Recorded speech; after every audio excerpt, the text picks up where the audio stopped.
the people that were there today, I think there was 14 in total. So there was one representative from each major club.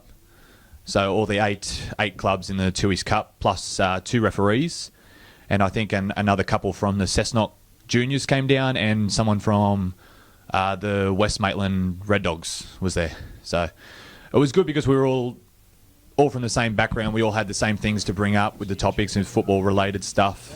So that made it really good with the areas of what we were talking about. So we were given scenarios about people that may have had mental health issues, and we had to diagnose them and what steps we would take to help them. And so we'd alter those scenarios just to make them football-related, football players having a tough time, stuff like that. The thing I will take away from this is the last couple of seasons we've had referees not return for the next season. And a lot of it we just thought, just their attitude. They're not in the game. They're not enjoying it. They said they weren't enjoying it. That's their problem. That's fine. But after today, I realised that there's something else going there. There may be something more than just they're not enjoying the game. There might be something of the mental issues going on there. So if we could have sort of applied these,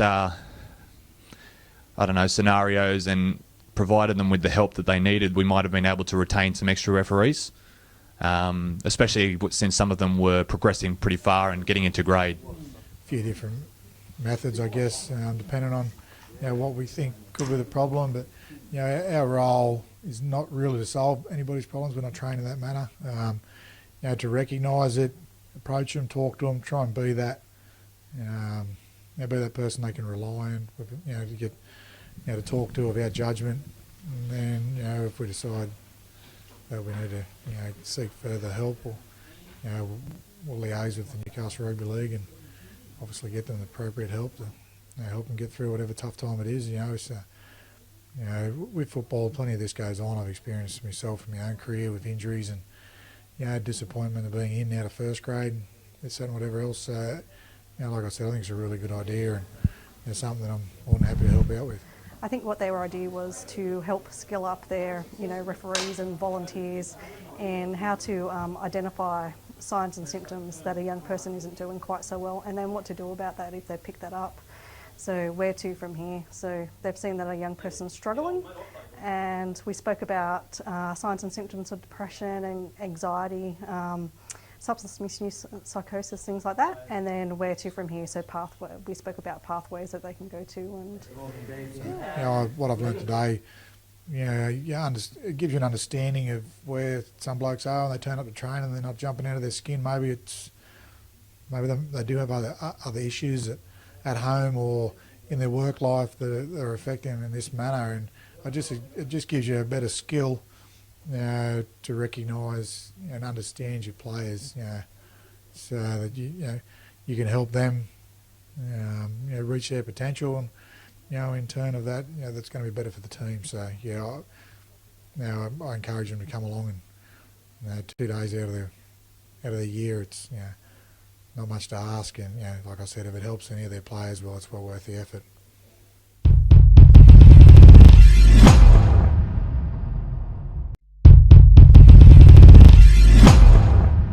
Well, it's not every day of the week that you get to come out to Lake Macquarie, but look who we've bumped into. Who is he? Here he is. He's been fishing today. Steve Dunstan, how are you? Yeah, good, thanks, Pete. Thanks for the late invitation. I feel a little bit like Matt Moylan at the moment, how he would have felt getting caught in the State of Origin side. But yeah, we don't know how long we've got, probably a brisk 5 minutes and before we get wet.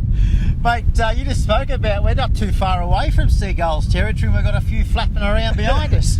Yeah, Lakes United are going really well right across the board in every grade this year. They're going to be very difficult to roll on Saturday. Mate, we like to talk about the big issues of the day, and breaking news coming across Australia right now is the New South Wales government has cancelled, they've put a line through greyhound racing. What's going on there? It's a sad day, actually. Yeah, well, to coin a phrase, it's probably a dog day afternoon for the greyhound people, the way it's panned out. Oh, boom, boom. Yeah, no, it's probably the most highly critical sport if people look at the way the dogs are treated and the way they're looked after. I've got some people that I know that are heavily involved in it, and I just know they're the most legitimate people across the board, and they treat the dogs like pets, and they're looked after. And I feel for all the people involved, it's going to be a lot of loss of jobs from the commentators right through to the people who work in the tab, and across the board in New South Wales, it's going to have massive ramifications. Well, at the moment it's only in New South Wales, but we might see the wider picture unfold in months ahead. Yeah, well, they what they were saying is they've got evidence of over 68,000 dogs being killed, that were uncompetitive.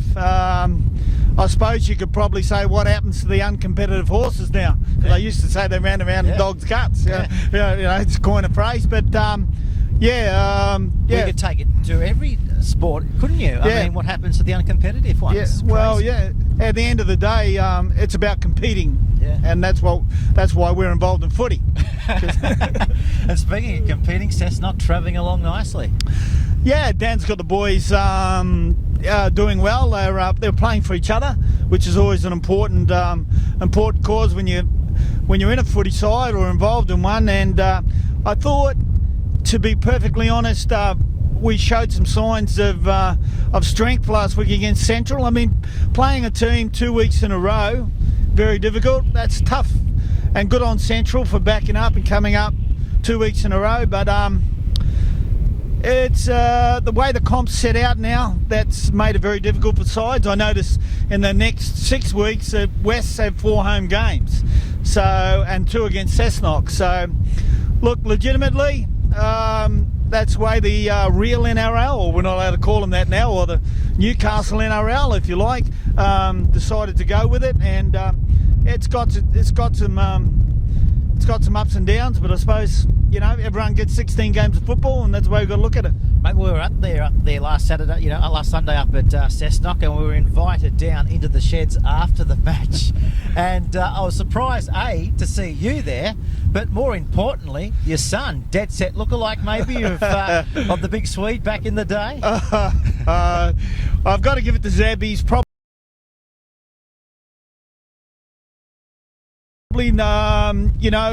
he's worked real hard at his footy game. He's probably not the most naturally gifted player to play first grade for our club, but he works really hard at his game, works hard in the gym, talks about the little bits of his game day in, day out, how he can improve, and I think that's a good sign for a lot of young players across the board. You might not naturally have all the things or all the attributes and fundamentals that make you a great footy player, but you can work really hard and get results, if you do. Speaking of working really hard, you've been working really hard over the last 2-3 weeks. A little trip overseas, I hear. Yeah, I went over for my stepson's wedding over in Oslo, in Norway. Was lucky enough to so anyone travelling to Norway who wants to watch the State of Origin, they actually show it live in the Dubliner, a little Irish pub down there, and I actually ran into Newcastle Jets player Casey Wormel. Really? So he was wearing a Queensland jumper, unfortunately. What were you wearing? New South Wales. Yeah. On the same day, I actually ran into Tom Jones about 100 metres down the road, so ended up getting a pic with him. But yeah, it's a wonderful place, Norway. Very expensive place to live, to holiday in, but and spent the last 5 days in Spain coming home. So yeah, it's 33 degrees here, -7 here on the lake. Go figure. Yeah. Mate, let's talk about Saturday. Cessnock, you guys come back down to this part of the world. You take on Lakes. What are you expecting from Lakes? I'm expecting a real tough game. Chris Adams has gone up to the Knights, and good on Chris. It's a massive result for him. He's a fantastic bloke, fantastic player, and I think everyone in the game wishes him the best, and the sooner we see him in first grade for the Knights, the better. He will make a difference to that side, not only in attack but in defence, because he's a wonderful defensive player and got a great attitude, and he's one of those players that other people like playing with. You love to put on a jump and put on a pair of boots and run out with Chris Adams, no doubt about that. But isn't it good that we're breeding so many hookers in the Newcastle Rugby League? I mean, you've got Chris Hyde, the rookie, NRL rookie. Yeah. Now Adams. Yep. Yeah, the list goes on. There's a fair list of players. We've always had a abundance of hookers in the. Look at Danny Baderis for another one, Taree boy, but local Newcastle boy, state of origin captain, played for Australia. The evidence is there. But so I thought Lakes probably missed him a little bit. Dean Noonan, I heard him talk on the radio this morning and said they probably lacked in a couple of areas, but they will have tidied that up this week. And like anyone who's been to Carl Oval, when Lakes are playing well, it's a difficult place to win.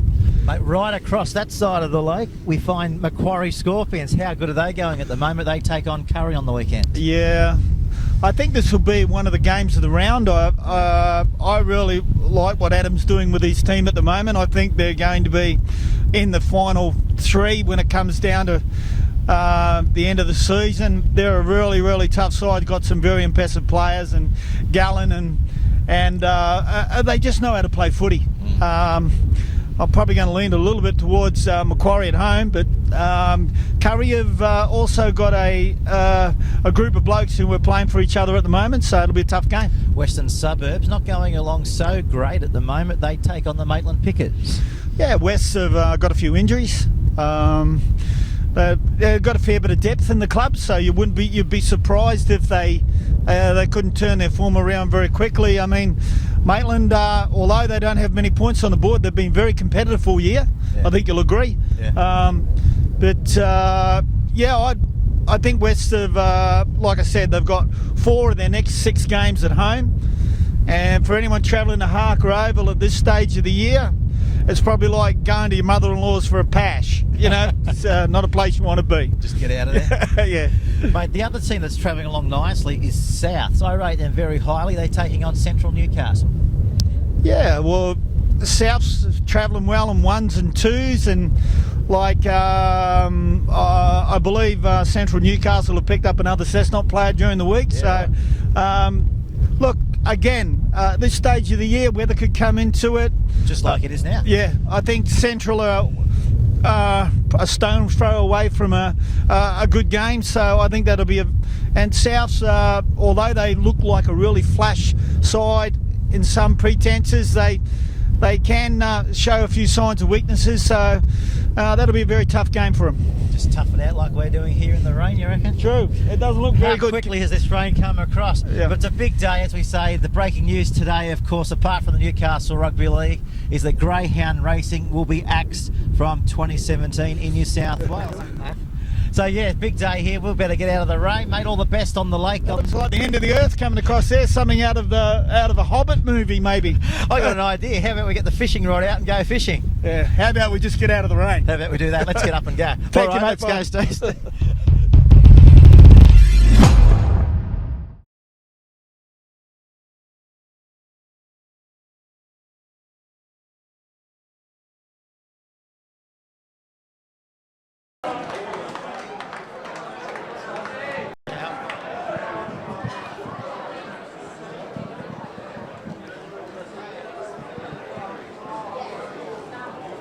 Well, here we are on a bright and sunny Saturday afternoon on Bar TV Sports. We're coming out of Carl Oval, and there's the team on the screen that own this ground pretty much.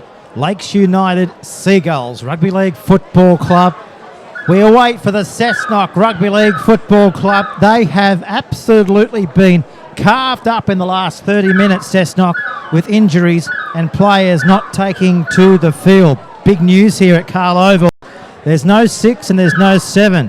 So I guess that's the pivotal point for Lakes United, if they can actually target the inexperience of Jade Ancliffe and Connor Kirkwood, who comes into the squad for Foran and Brett Stevens. There's also no Filippo and no Tui Atu also for Cessnock.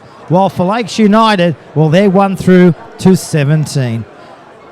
In the box this afternoon, Morgan Campbell as always. But before we go to Morgan, let's go through the Cessnock go-owners side as they'll take to the field very shortly. At fullback is Brent Mendai. On the wings is Chris Pine and Carl Orchard. Brendan Williams and Sean Metcalf in 3 and 4. Ancliffe in 6 and Kirkwood goes to 7. Jai C in 8.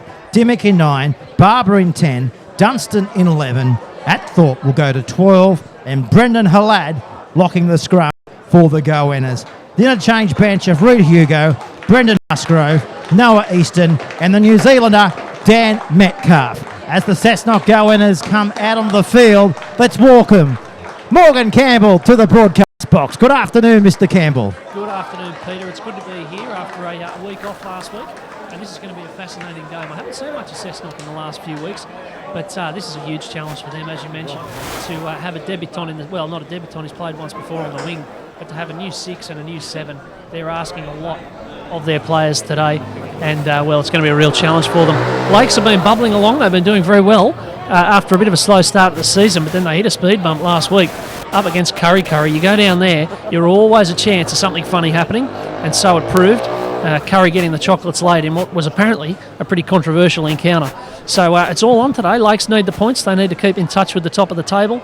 And Cessnock, well, this is the sort of day where it gets sorted out. Are they one of the top teams that are chasing the grand final, or are they one of those mid-range battlers that are just trying to get into the finals in the first place? Well, I think they'll do it a little bit tough here today. Cessnock, as I mentioned, they're without, the likes of Foran and Brett Stevens, so they're 6 and 7 scratched. Now, I don't know the story, but the story goes Foran rang up a few hours ago and told the coach he wasn't playing today, so I'd like to know what happened there. Well, if it's a late withdrawal, I mean, you've got to wonder about how organised the side's going to be. It's one thing to have your halfback out, but to only find out that your halfback was out an hour or two before kick-off means that it's a huge task for Connor Kirkwood in the 7 to lead this team around, even though he hasn't been presumably training with them. Okay, well, let's see what the Cessnock go-winners can throw at Lakes United here this afternoon. Nice shot there on Sam Apthorpe, coming, of course, there from Casey Burgess. Back there now it comes to Dimmick. He takes it to the 40-metre line. This is the first set of 6 here on Saturday afternoon football, and the first penalty goes to Cessnock, to their lock forward in Brendan Halad. Of course, Brendan Halad has had a lot of New South Wales Cup experience. He's played with the Penrith Panthers.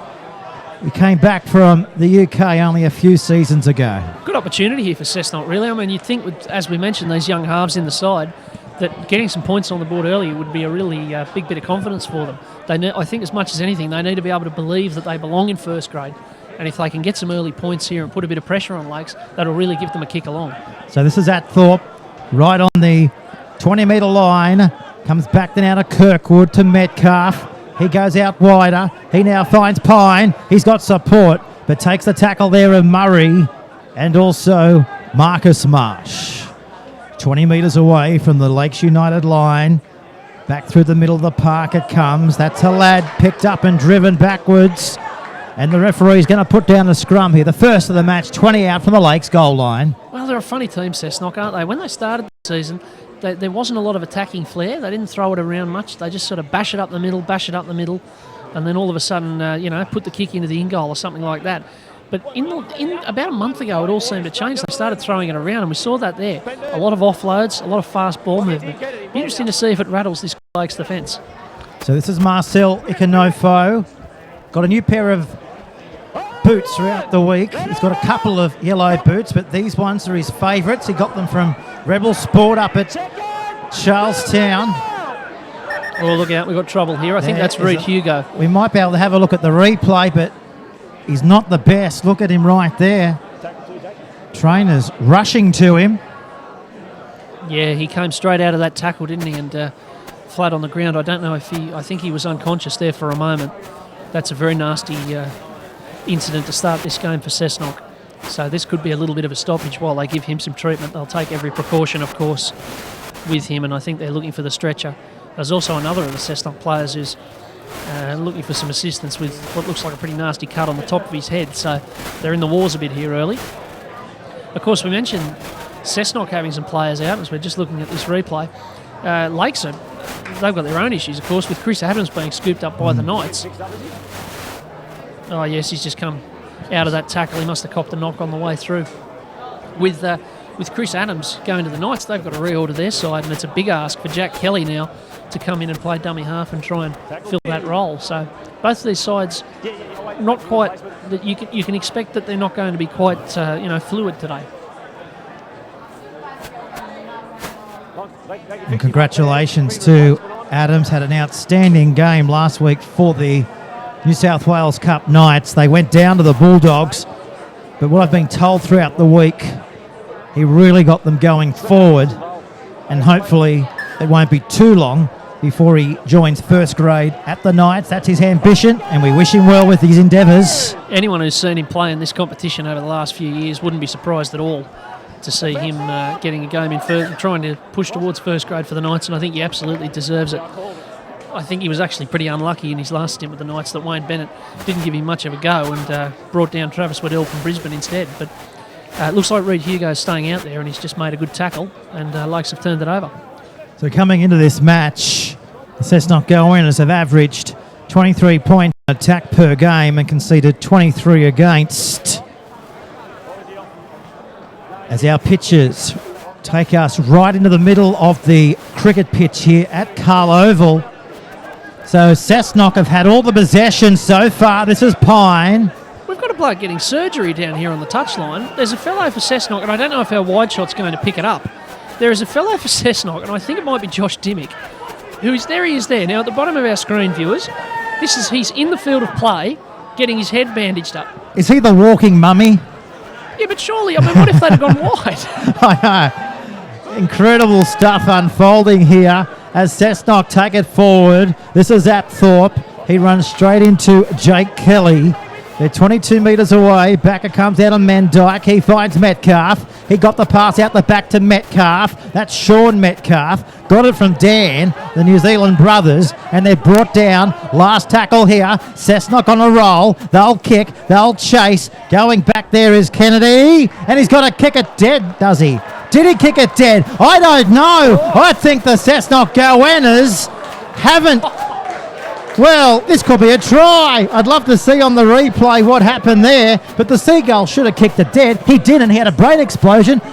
Goanna pounced on it, and try time. Well, we're going to have to see this replay. I actually turned away. I thought Cal Orchard had an air swing there on the way through, and I turned away expecting the ball to go dead, but this will be very interesting to see what happened on the replay. It was a lovely little kick, well weighted, and through they come. And oh no, I don't think it's Orchard's try. I think it might be the number 6 Jade Antcliffe. As we look on that replay, I don't think Orchard grounded it.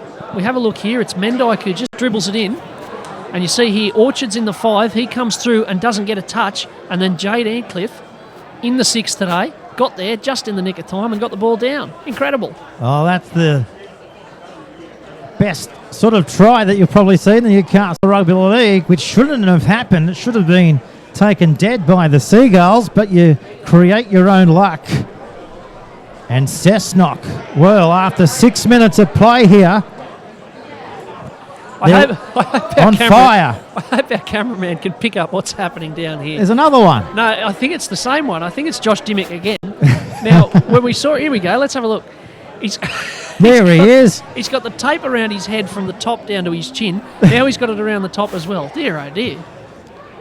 Well, if we can't identify him today, we may as well give this away. I'd have thought so. Brent Mendyke with the kick now. Right out on the touchline. Can he bring this one back around? Can he bring it? Can he bring it? Yes, he can bring it. The crowd go wild. Conversion successful. Cessnock on fire. They lead 6-0 after 5 minutes of play. What a kick from the touchline as well. Well, Brent Mendyke's had a good start, hasn't he? That put in that lovely kick to set up the try. And then slots a conversion from the touchline. So he's having a good afternoon. So Lakes a little bit stunned here by the Goanna. As we see the Goannas here right on their own 30-metre line. So defence needed. They need to trap them inside if you're a Lakes fan here watching this telecast. This is Brendan Halad out towards the 40-metre line and beyond. What a lovely carry. Got him going forward. Now, it's the mummy. In other words, it's Josh Dimmick. Brendan Fraser. Reid Hugo will play it back. Back there now through the middle of the park. Juggled, regained well. Flicked it out the back to his brother in Sean Metcalf. And he's going to be held in the tackle here. Right on the 40-metre line. Last tackle. Look for the kick. Mendyke puts in the boot downfield. And it's trapped out here by Kyle Kennedy. He's got room to move. He got rid of one, but he can't get away from Cal Orchard, one of the locals here from Cessnock, as we see a seagull of the real variety flapping its way across the screen here at Carl Oval. Not a bad way to come out of the seagull into the field. They've barely had the ball, haven't they? Like, it's 8 minutes 40 seconds. I think Lakes, this is only about their second or third use of the ball. Well, they haven't even been inside Cessnock's territory yet, have they, with the ball? And they just need to steady the game. So let's see who they'll go to steady it. Will be this man, possibly Murray. Drills it downfield. Good kick placement there by Brad Murray. Finds Chris Pine. He's the comeback king of Cessnock. He's had more comebacks than Johnny Farnham each year. He's saying, I might give it away, but he comes back and has an outstanding season, and he just wants to keep it going. Now they go from dummy half. This is Dimmick. Picks up good ground before he's put down there by Boss. Gosh, a beautiful game, rugby league. Isn't that a good look? Here's another one. This time, Hugo's got the right way about going with head treatment as the Seagulls now taking their time to get off. There's the kick downfield. Placed at the back is Gulmia. What can he bring to the game this afternoon? Well, some of these Cessnock players should have brought their thongs and board shorts here today. How about the sand on the field? You might have noticed, viewers, when that kick went down from Josh Dimmick, it hit a little sand trap down there, the bunker on the 20-metre line, and just stopped and just made life a little bit awkward for the player from Lakes picking it up. So that's going to be a bit of a factor today, because if you land the ball in that sand and it stops dead, it's going to cause a bit of trouble at the back. Yeah, well, throughout the week, training was up the road at Callaghan Park. Bet it was. They couldn't come here. They were re-turfing it as well, so maybe what you see on the screen is all about the re-turfing, but it's terrible for the footing out here. This is Charles trying to go into the sand pit here by Metcalf and also Corey Barber. He'll play it back now. Back that out of Murray. He bangs the ball downfield. Where's it going to go now? Goes straight down the fullback's throat in Mendai and straight back into the line of defence. Put away there by James D-Sacks. Yeah, that's Chris Pine who took that kick, actually, Pete. I thought it was Mendyke myself, but I think they had Mendyke playing on the wing there and Pine defending at fullback. So that might be something to watch for as the game goes on. Now, this man here to the ball, Cal Orchard, he came off midway through the second half last week. But look at this run here from Carver. Back it comes this time to Dimmick, to Metcalf. Busting away from D-Sacks. That's the 40-metre line here at Carl Oval. That's the fourth tackle. Where will it go now? Back to Halad. That's the lock forward. He's dropped down. Last tackle now for the away side. 70% of possession inside this own half. Mandai, that's him in one. Puts in the kick downfield. It was fielded in the field of play by Gulmi. He's got to get back out, and he does that with ease before he's cleaned up there by Reed Hugo. 21 metres out from his own goal line. Well, the momentum from Cessnock has been incredible so far in this game. I mean, we expected them to maybe be a little bit rattled by the fact that they've had players withdraw late. As we see, Lakes finally get a penalty here, but that kick was taken by Chris Pine 10 out from his own line, and just on the basis of the go forward that they had, they were able to put an attacking kick in 30 metres out from the Lakes line. So here's the kick going in towards touch. If they ever needed a penalty in any game of rugby league, it's right here in this one. Down by 6, 12th minute of the match. They need their forwards to wake up. That's what they need. Let's see who will wake up. Will be this man with the ball. That's Chris Randall, put down there from Dimmick. They take it forward again. That's the 30-metre line they're about to hit up, and that's Metcalf. So 30 metres out, they'll play the football back. It comes back to the left, finding Boss. He goes short. He finds D-Sacks.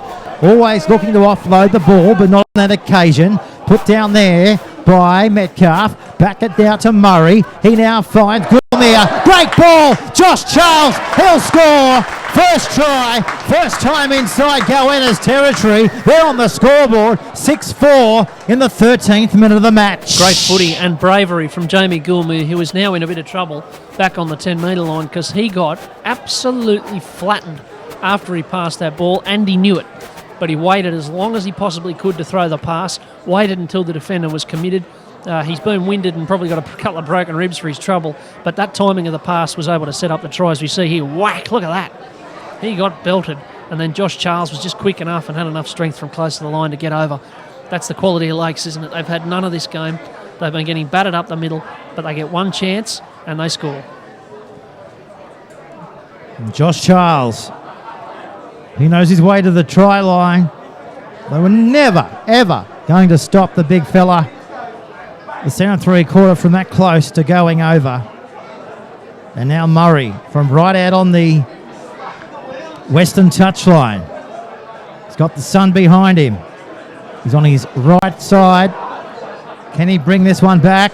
Can he bring it back? It's coming back, but it just fades to the right. So no change, but Lakes are on the scoreboard, 15 down. Cessnock still leading 6-4, and Cessnock are without the likes of Foran, Stevens, Filippo and Tuiatu. So they're going good thus far in the 15th minute of the match. Well, they're certainly not scared. They're tearing into them, and they're just going to have to be careful, though. You give Lakes chances like that from a penalty, and they've just got so much firepower and so many smarts that they can hit you straight away.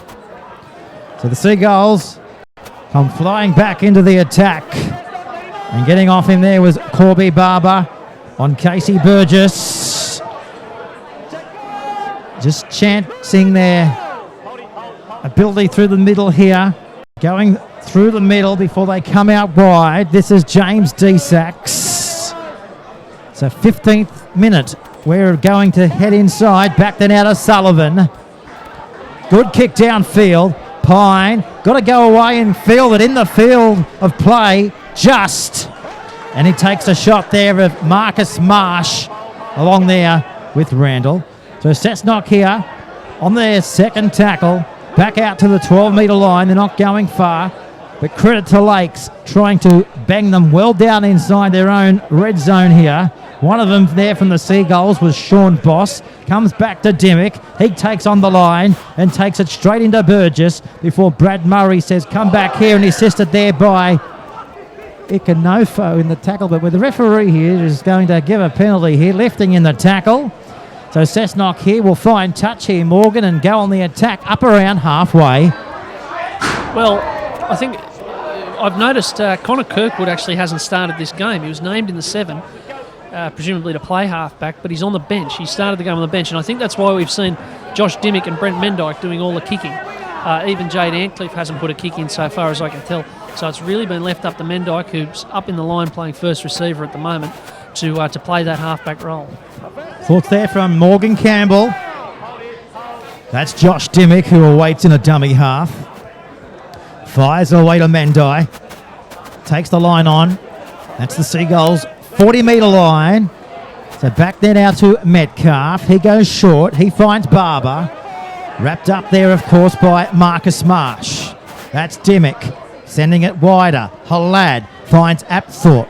And Apthorpe's dropped down on the last tackle. Of course, Apthorpe, his uncle's the funeral director up at Cessnock. Back to Metcalf. He's going to go high to the air. Goulmere at the back and takes it well in goal.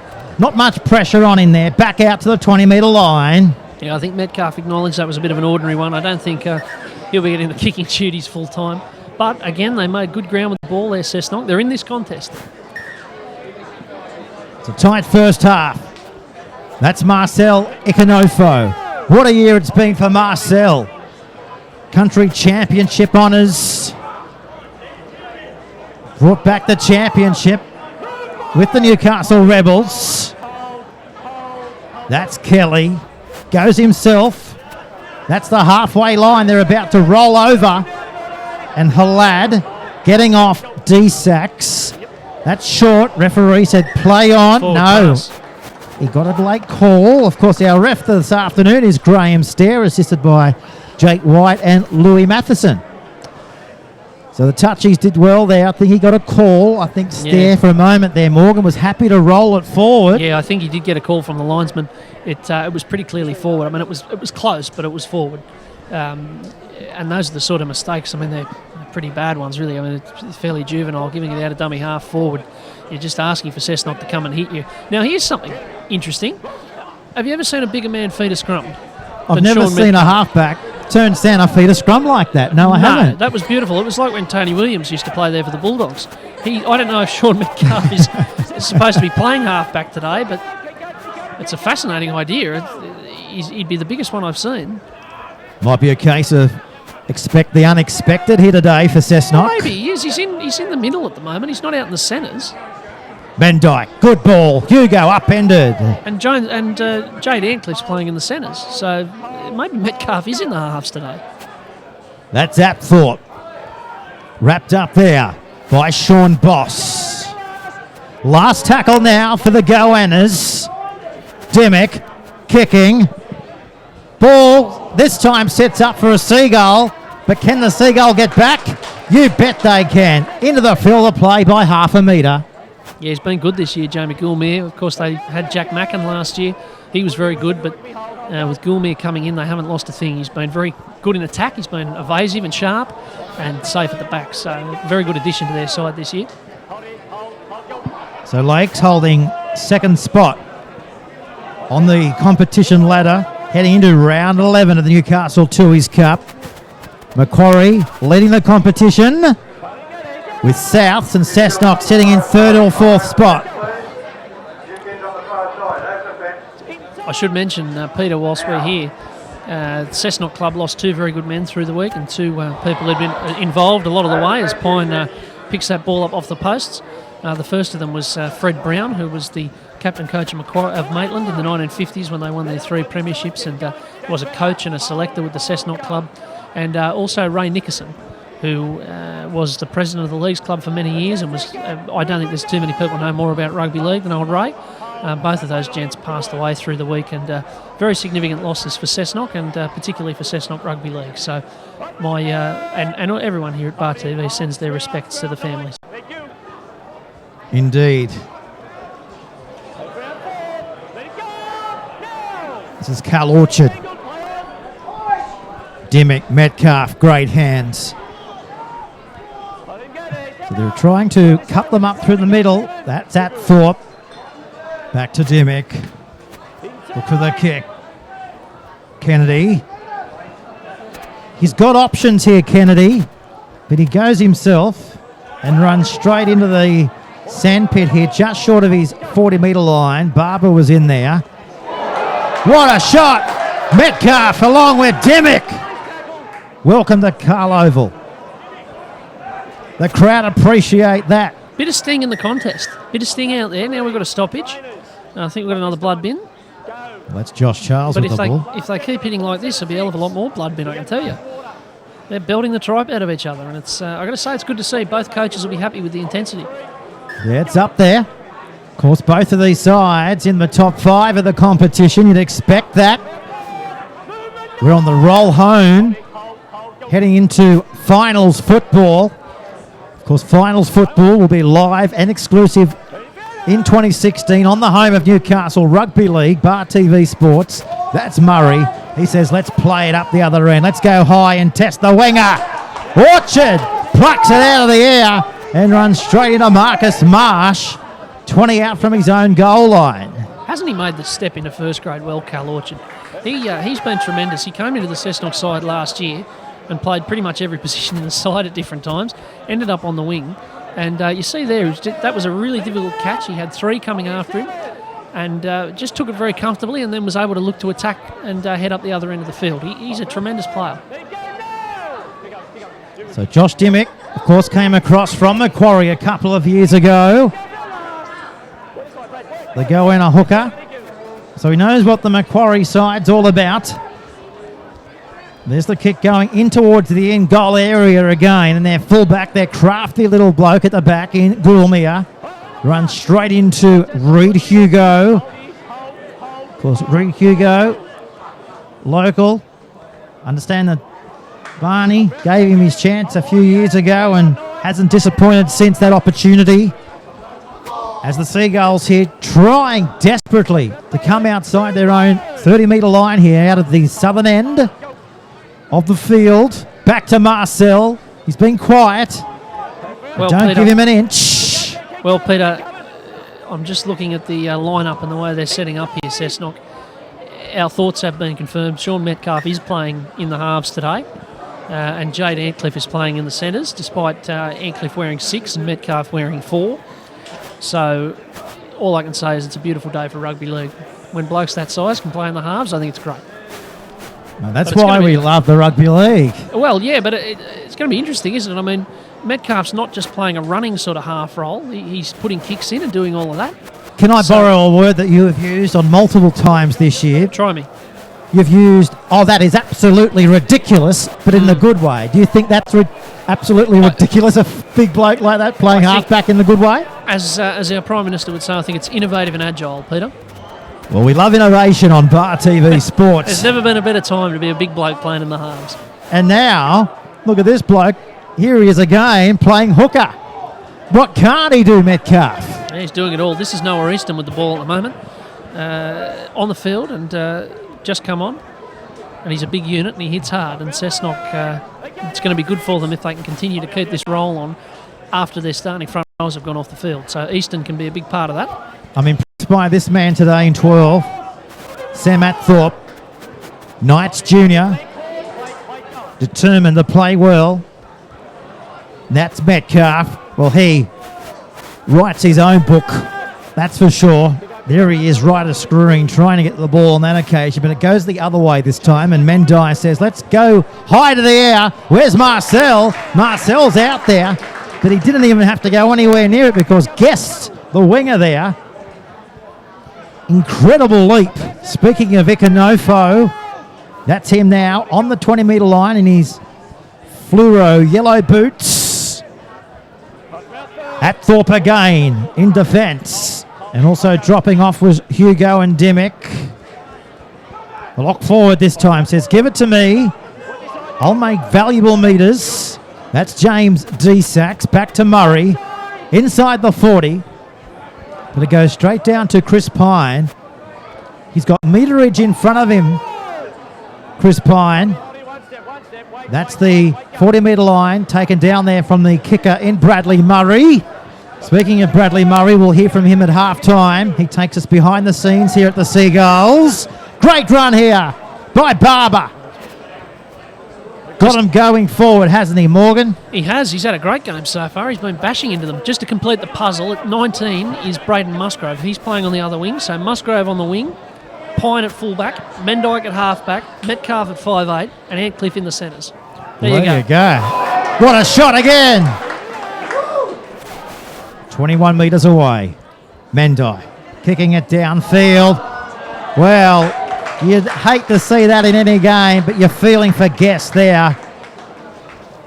Well, it's reward for the gamble. Mendyke there. A lot of halfbacks in that situation in the modern game are quite happy to, they get the ball anywhere inside the 20 and they grubber it or they put it straight up in the air. In the end, he really didn't either, just put it in behind them, made the fullback and the winger make a decision, and in the end, they made a mistake. So gives Cessnock a big chance here. So Cessnock, they're waiting. Seagulls making them wait. Murray with the goal line dropout. What a goal line dropout. 52 metres on the fly. And bringing it back again is Halad. Straight into Jay Sullivan. 38 metres out. 10 in from Eastern touchline. Dunstan with the football. Came off the bench last week against Central. Promoted into the starting lineup here today. Backed it out to Eastern. That's the 20 of the Seagulls. Time off here. Another blood bin. Well. Who's he sending out here? Or is he... No, he's sent off the trainer, I think. No, it's all right. No, he's told... Yeah, exactly. He's told the trainer to get off. He's had enough. Stare. Great ball. Atthorpe. Atthorpe's close. 2 metres away. Dimmick goes himself. Is he in? I think you'll find he got there. That's a try. The second one of the day for Cessnock. Oh, the elephant man, close to the line. There you go.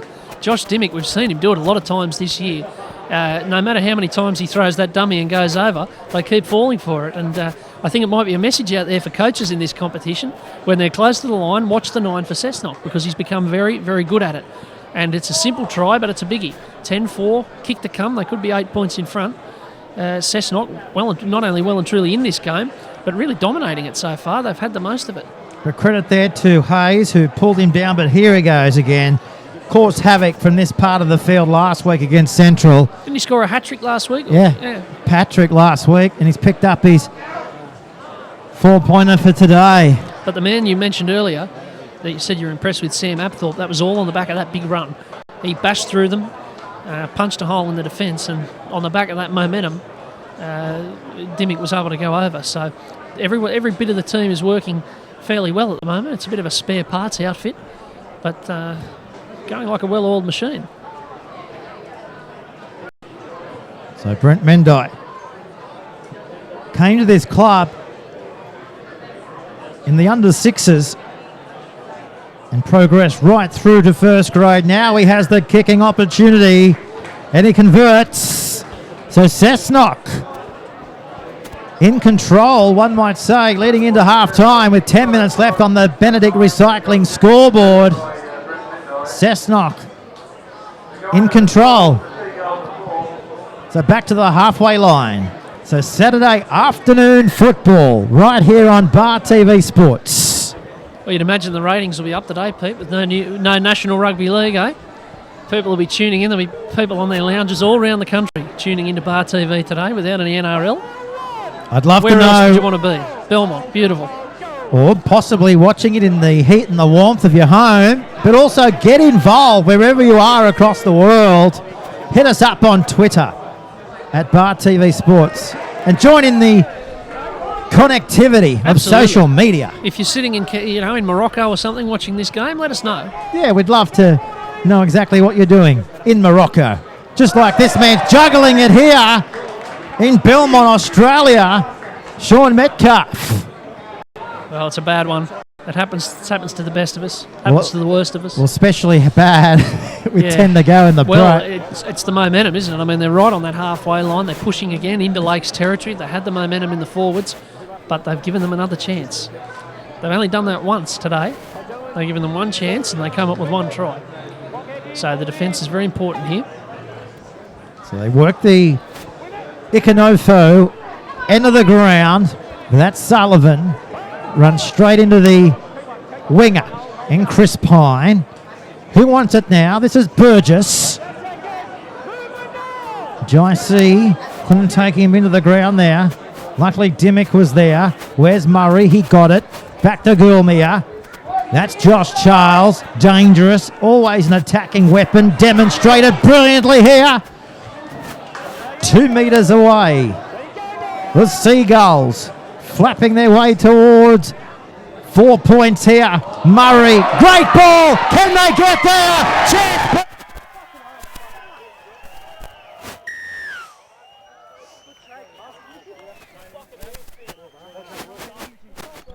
He just said, give me the ball and I'll have a try. He barged over a couple. That was a great carry from the big fella in 16. There's nothing like seeing a front rower just come off the back fence like that.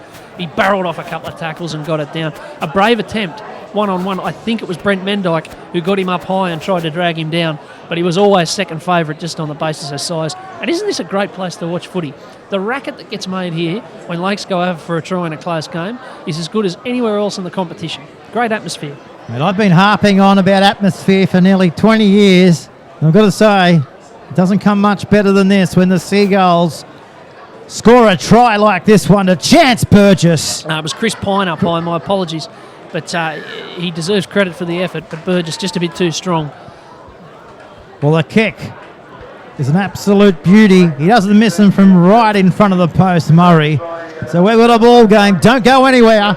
8 minutes remaining in the match in the first half. 2 points here at Carl Oval on the lake.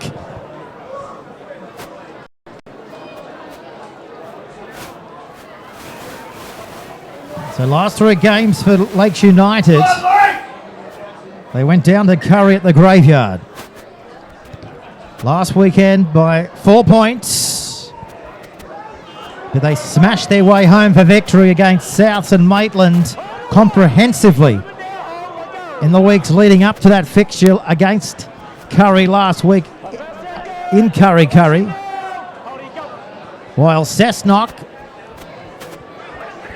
been able to knock off Central Newcastle Butcher Boys 2 weeks in a row. That's right, 2 weeks in a row. Doesn't happen every week in Newcastle Rugby League when you play your opponent 2 weeks in a row, but that's what happened to Cessnock playing Central as Marcel. Look at him go. 2 metres in from the eastern touchline. Comes back again through the middle. Sullivan offloading. You just sense they're warming up now. That's Randall playing it back. Back there now to Murray. Let's go high to the air again, he says. Couldn't come much higher than that, and couldn't be a much better catch than we witnessed through Pine, giving it away. And Jade Ancliffe coming into the game here. For Brett Stevens is having an absolute blinder. He's making his own in the number 6 jersey. Isn't this a good scrap? This is a beauty. But isn't it, Lakes, that this is the way they play? You know, that Cessnock have had all of this game, 25 minutes. They've had the better of the territory. They've been belting them in the forwards, all that as we see Chris Pine get out of the sand trap there. And yet, Lakes got a couple of chances, score a try, and now Cessnock are under pressure, you know. That's the way they play. They take a bit of time to warm into games, Lakes, but once they get in them, they're very, very hard to stop. So Dimmick looks left, finds Mandai. Read well there from Chance Burgess. Hit him with everything. The man's a wrecking ball. Metcalf kicking. Guest has it. Tripping. Taking the tackle there of Musgrove. Brought into the squad in jersey 19. Braden Musgrove, as we see a penalty for a high shot going the way of the home side here, right on their own in goal area. Not going to waste any time, are they? As Jake Kelly says, let's send this sailing in towards the eastern touchline.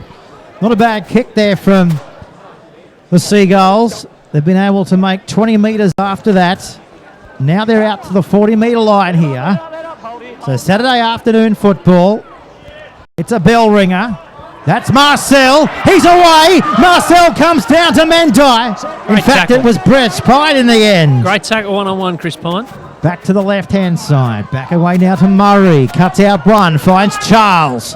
Charles coming back on the inside. Finds the shot there of Sean Metcalf. They're 15 metres in from that western touchline. This time Murray goes into dummy half. He sends it away to Marsh. He runs hard and straight, and he's tackled there by Josh Dimmick and also Metcalf. Plays it back to Kelly. He now finds Sullivan. He takes it to the line. He's looking for support, but he can't find any, so he decides to take the shot there of Noah Easton. They're 10 metres away from cracking again. Back there now to Murray. Great ball their way to Burgess. Looking for his second. Went forward though.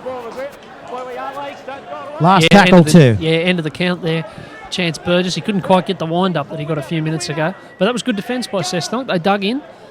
Chris Pine made a beauty one-on-one with Marcel Ikanofo, and then they kept scrambling and getting back, and now they've got themselves a penalty for a high shot, almost identically, in identical position to the one up the other end of the field.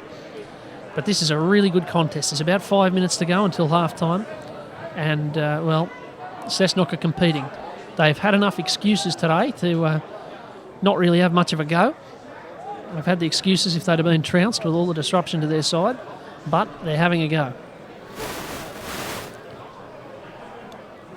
So this game, as we said, the intensity of this has been finals football come early in July. So the kick is sensational for the Goannas. They found the touchline right out there in front of a very jam-packed oval here, full of cars, full of vehicles. They love it out there watching their rugby league out here in this part of the world. That's Noah Easton, originally from Central. 15 metres in from the eastern touchline. They're coming back up through the middle of the park again. A lad, he's been driven backwards by Chance Burgess. Comes back to Dimmick. Exploits a gap from dummy half. Runs to the halfway line. Quick play the football. Metcalf charging straight into Marcus Marsh. And they drive him into the ground along with James D. Sachs. Plays it back again. Dimmick, right boot to the ball. Angling it towards the touchline, but cut off by the Seagulls. And they're going to run into a brick wall. 3 in the tackle. One of them was Ancliffe, assisted by Orchard, and downstairs was Corey Barber. Well, I think Jamie Goulden, his chiropractor's in for a pay this week. He's had an absolute belting. He wore one up the other end when he threw that pass, and he just got absolutely flattened by Corey Barber and got up looking pretty sick and sore. So he's copping plenty of punishment today, but standing up to it very well. So good roll forward here from the home side. The crowd, you can hear from our special effects microphone, getting behind their local side. 2 minutes remaining in the first half here. Saturday football. Murray, Sullivan, out wide. Gulmere, Ikanofo, straight into Williams. Sullivan kicking. He says, let's play it up the other end of the field. So Chris Pine goes across field, looks up at the welcoming reception committee, and he's been smashed there by Chris Randall. Well, I haven't lost much having Chris Pine at fullback today. He's been very safe. He's taken a few good high ones, and as now there's a chance for them to go upfield. I don't know that he's played too much of that position before, but he's filling in well today. So we're inside the last minute. Slipping over in that tackle was Dunstan. Of course, the father, the trainer in Steve Dunstan and one of the lower grades. Coaches, play on. Mendyke runs straight to Kelly. Of course, Kelly, first choice hooker after the departure of Chris Adams to the Newcastle Knights. We wish him well. Whistle from Stair going to the opposition. You'll hear the boo. The crowd's getting restless here. They can't backchat Graham Stair. This happens every week. You know, I said about Josh Dimmick diving over from dummy half. Yeah. Every time Graham Stair gives a penalty and someone backchats him, he marches them 10. And if they do it again, he sin bins them. So let's see if the continuation of what Stair's used to dishing out There's about a minute and a quarter continues to go. here. Yeah. Our clock's a little bit slow. There's about a minute and a quarter to go here. And so... Lost it. And the crowd love that. A little bit of retaliation. Isn't this racket fantastic? We love it. That's Kirk Hodgetts. You can hear the crowd disapproving of the official in the middle. That's Kelly. Orchard assisting in that tackle along with Ancliffe. And who put the shoulder in last to finish him off was Orchard. So 40 metres out from the goal line inside the last minute here. Little grandstands like this are fantastic, aren't they? There might only be, say, 400 or 500 people in here, but because they're so condensed, every time they go up and make a bit of racket, it reverberates. It's beautiful. So we look out here. Better look out. This is Randall. Finally put away by Dunstan. Now to Kelly. Back to Sullivan. Ikanofo. He's got to get more involved, Marcel. We know what he's capable of, but they've just got to somehow help him out. Back to Murray. Hangs it high. Very wide. They go up. Referee Stair says knock on. Well, that'll about do us, actually. We haven't got long on the clock remaining for the first half here. But the home side have come away with it. They'll get a penalty. I wonder... No, they're going to get a scrum here, but they're going to try and pack it. I wonder if they're just going to try and put a set play on it. There's not going to be time. So referee Stair. Cessnock saved by about 10 seconds there. Well, there you go. Saved by the bell. So that is half time. And I've got to say, considering that Cessnock are without 4 of their frontline players, an outstanding job of Newcastle Rugby League leading at half time by 12 points to 0. Yeah, 12-10, that's right. 12-10. Yeah, they would, as I said before, they've had excuses today, Cessnock. They've got players, everyone's out of position. They've got 5'8" playing on the wing and people playing, centres playing at 5'8" and all of this, and fullbacks and wingers playing at fullback and all of this. They've had plenty of excuses. Nobody would have blamed them if they were 24-0 behind at half time, but they're not. They're in front and they deserve to be. It's a big effort from them, and it'll be interesting to see if they can find another one. Okay, speaking of big efforts, stand by for the Bradley Murray Show live on Bar TV Sports. I love it, eh? You'll be a coach the way you're going.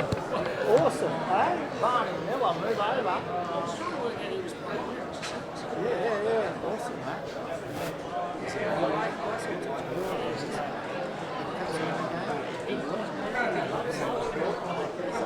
I'll open.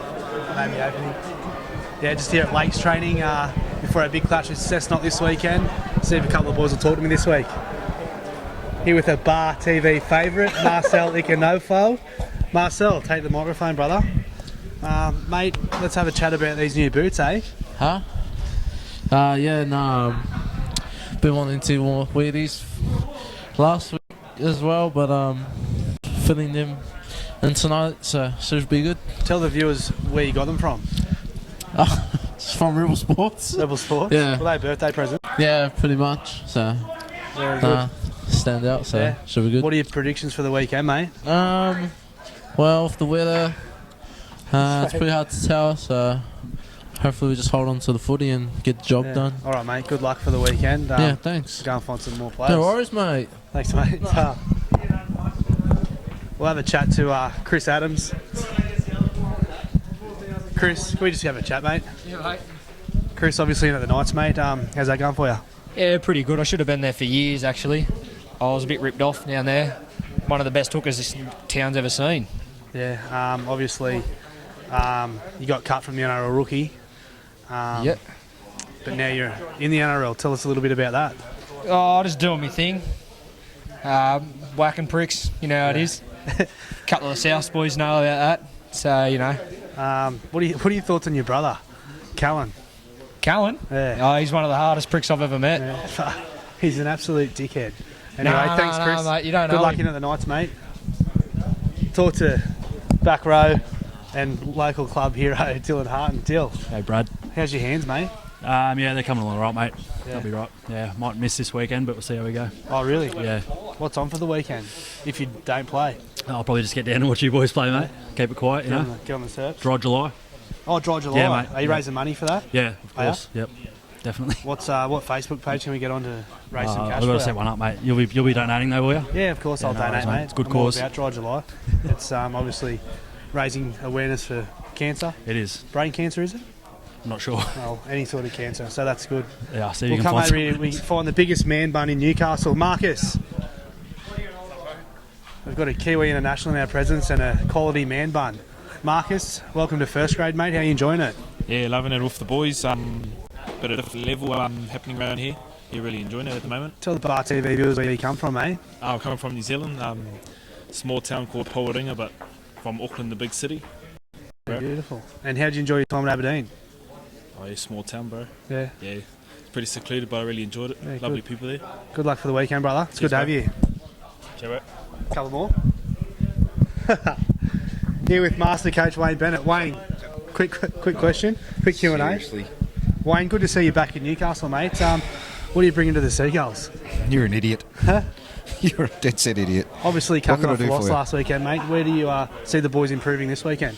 I think, mate, we need to probably get our defence in the middle a little bit organised there. Yep. Need to get ourselves a bit organised and probably play to our strengths too, Brad.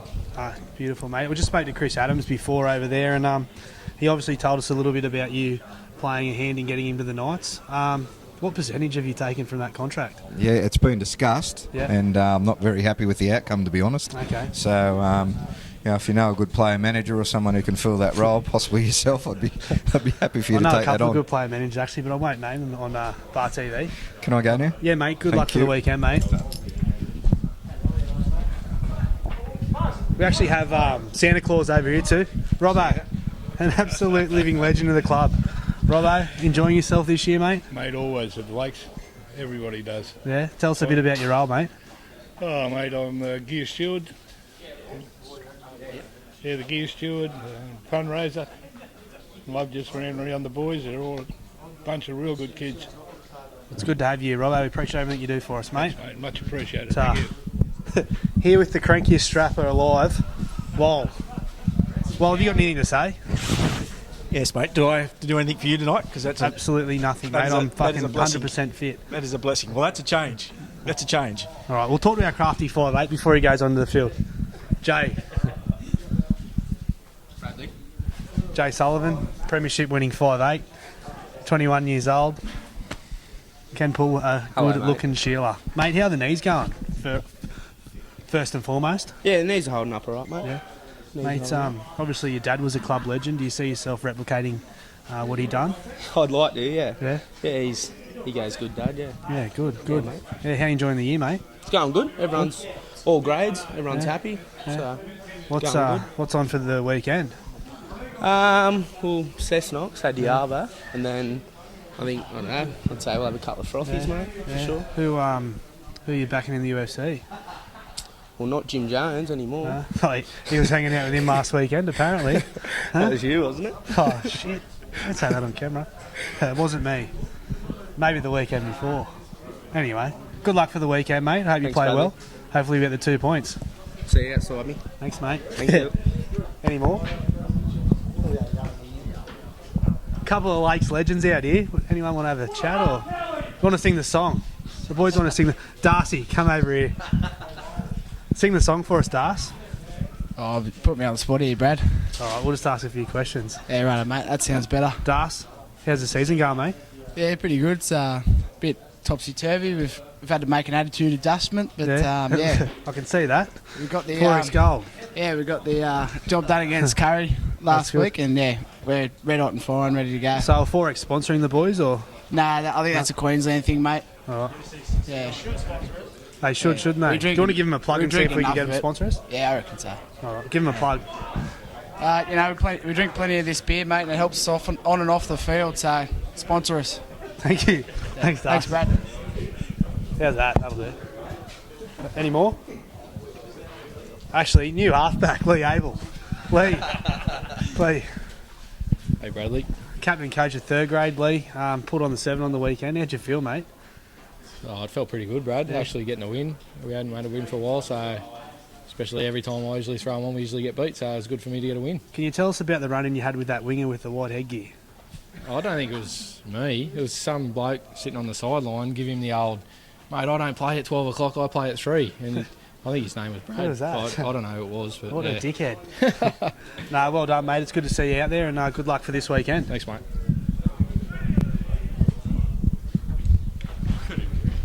Matty Craig, our injured winger. Matt, tell us a bit about your injury, mate. Oh, it hurt a fair bit, but hopefully I'll be back next week. Yeah. Hopefully. See Yeah, how we beautiful. go. So what have you done? I've done my rib cartilage, mate. Rib cartilage. Ooh. It's pretty painful, I hear. Yeah, pretty painful, mate, but, should maybe take your advice and toughen up a bit, I think. So, Very play good, through mate. Awesome, mate. Well, good luck with the injury. Thanks, mate. Appreciate it. Wrap it up. All right, guys, that's it from Lakes Trading tonight. We'll see the Cessnock go at 3 o'clock on Saturday. Hopefully we get the win. Thank you. We need to check out credentials.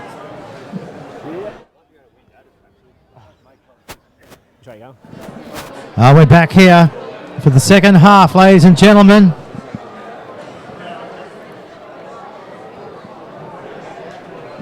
So we're back here for the second half at Carl Oval on the lake. This round 11 Saturday afternoon fixture. What's the go with Cessnock these- and Lakes. Do you love it? What is the go with these graphics, Peter? When did this become a thing? About 2 days. No, but we've had It's it for a incredible. few months. I've never seen this. I tell You you love what, it? Well, I certainly don't get graphics like that on my delayed streams. I can tell you that right now. There you go. Incredible. Are you having a whinge? No, they're just very professional. I like it. Wait till finals football appears. They'll be able to walk through it as well. Branding has come to a different level, Morgan. We love it here. Apparently. Advertising going through the roof. Yeah. Noah Easton. So, just in case everybody hasn't caught up the speed, Foran, we think that he might have went down to his brother at Parramatta. So yeah, we're not so sure what happened there, but if that is the case, we hope his brother, who of course quit Parramatta only a few days ago, is okay. So we're back underway. Good kick, into touch, scrum, 20 out. Cessnock will feed it. Well, the thing about Foran being out of the side and also Brent Stevens being out of the side is that it's caused this bizarre reshuffle that Cessnock have had to do. It took me about 25 minutes in the first half to work out quite what was going on out there. I put together a bit of an algorithm at half time, so I think I've got it down now. You're going to share that algorithm with me? As I said before, I think what's happening is Sean Metcalf's playing 5'8". Yes. Brent Mendyke, so Metcalf's in the 4, but he's playing 5'8". Metcalf's in the 1. Mendyke's in the 1, but he's playing halfback. Pine is in the 2, but he's playing fullback. Musgrave's in the 19, playing on the wing, and Aircliffe's in the 6, playing in the centres. Wow. There you go. Top of the class. There you go. That's why you got 96 out of 100 in your HSC. There's the kick downfield. Out on the full. Out on the full. Big mistake, Cessnock, coming out of their own territory early in this second half. They needed to start well here to stop Lakes getting the big mo. Well, they've got a big shot at it now.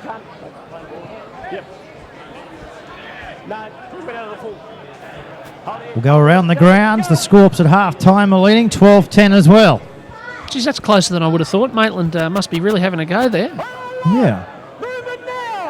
Good on the Pickers. Macquarie, of course. 2 points, yeah. They've just crept up on everyone, haven't they? Macquarie, they're now top of the table by a point, and they've been in a great run of form. Yeah. Adam Bettridge doing some great things out there.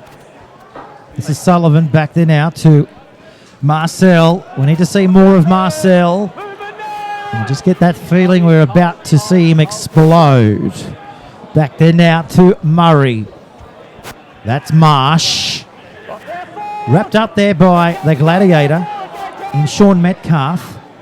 So back there now to the left again. Murray giving a great ball. And Josh Hayes goes through untouched to score the first try of the second half. Well, you give them the ball in that sort of field position, that's what happens. But having said that, it was a fairly ordinary bit of defence on the line there. Having dug in so well in the first half, Cessnock, to have given away something so cheap as that, they'll be terribly disappointed. We're about to fire up the replay. Peter, can I ask, why is, as we have a look at this replay, Brad Murray there just holding off as long as he could, committed the defenders and, opened up the gap. It was canny play by the halfback. Why are you calling Sean Metcalf the Gladiator? Just have a look at him. He's like a backyard toilet block. Oh, sure, but there's no, he wasn't once on Gladiators or something. There's no backstory, is there? Not that I know of, Okay. but maybe we could put him into the next edition of Gladiator. Look, I'm not against that. I just thought there might be some story that I was missing out, but that's all right. You're happy with that outcome? That's fine. It's just my curious mind. If you were the talent scout, wouldn't you put him into the Gladiator contest? Sure. I tell you what, if I was one of the other Gladiators, I wouldn't want to be in the... I wouldn't want to be in the cage with him, I can tell you that much. Dear, oh dear. Big unit. If you ask another bloke, some might like to be in there rattling the cage. Here's the kick from Murray. Looks good, he's got it. Conversion successful. Lakes back to the front. We only had 4 minutes of the second half here in round 11 of the Newcastle Tooheys Cup. Brought to you by topbetter.com.au. Get in the game at topbetter.com.au. For all your recycling needs, get in contact with our friends. Our friends at Benedict Waste Recycling. And after all that hard work of throwing out the kitchen sink or the kids' bedroom, you might need to have a drink. And you know what drink to have a drink of? You know, Morgan, one of your most exotic drinks in town. You know what that is. Oh, he's licking his lips now, just wanting one. We'll get to that sponsor in a minute. Cornelia's Crump, most exotic drink that Morgan has on a Sunday afternoon. But today you'll be having it like a Tooheys or two as the Seagulls now running and barging their way close to halfway. Back to Marcel. He runs straight into Mendai. Kelly. There's the kick downfield off the boot of Sullivan. Straight down. Well, I thought it was going to go to Musgrove, but Musgrove says, no, you go for a run, Chris Pine, and he does exactly that before he's thumped 30 out from his own line. Well, Jay Sullivan's been restored to the Lakeside, of course. He played in the grand final that they won last year, and then found himself out of the team in round 1 of this season, defending the premiership. He found himself on the bench to accommodate Jack Kelly, but now with Chris Adams having gone to the Knights, Jack Kelly's now into hooker, and Jay Sullivan back in the starting side at 5'8", where I'd imagine he feels he belongs. I find I looked at things, through different glasses some days, Morgan, and I just find it ironic that it's the Seagulls ground and we've got seagulls flocking over the skies above. And a heap of sand on the field as well. So it's looking at the Seagulls will be having a great day today. What? Don't worry about Amy Park in Melbourne. We've got him here on the lake. Oh, there's a ball out the back. Scooped up eventually. Now I think we'll find the tiniest of knock-ons. We might have a look at that replay. Oh, I think the Seagull might have lost it. I'm certain that he didn't. I'm pretty certain it went forward as well. That's a big decision. Geez, if Cessnock had got the ball there, they would have been beautifully placed to put something on. As it was, I think there was a knock-on from the winger there right at the end. Let's have a look on the replay. Oh, we'll see it in a moment. Here it is.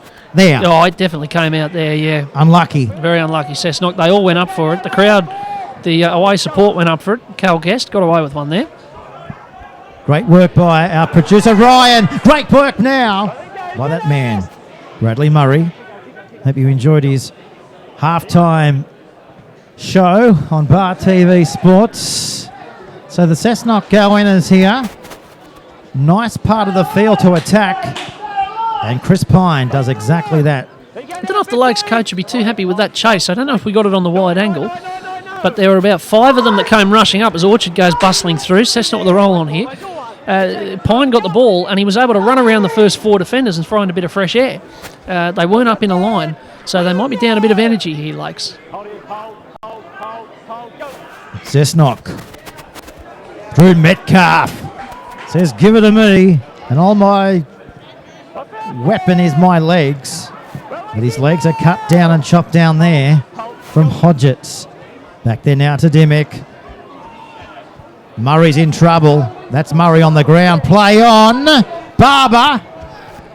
Murray still down. Referee calls it off. Trouble here. Let's get a shot of Murray. There he is now as the camera pans back to Bradley. We might be able to he looks a bit sore, doesn't he? Check out what happened to him there. But I think it was one-on-one with Noah Easton. He just came bouncing out of the tackle. He's in agony. He's in pain. Yeah, he doesn't look well. Ankle.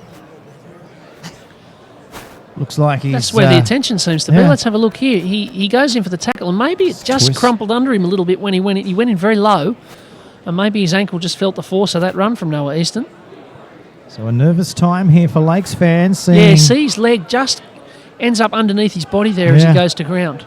So possibly a lower leg injury here. He's going to hobble up and try and take his place in the line. So we'll just see.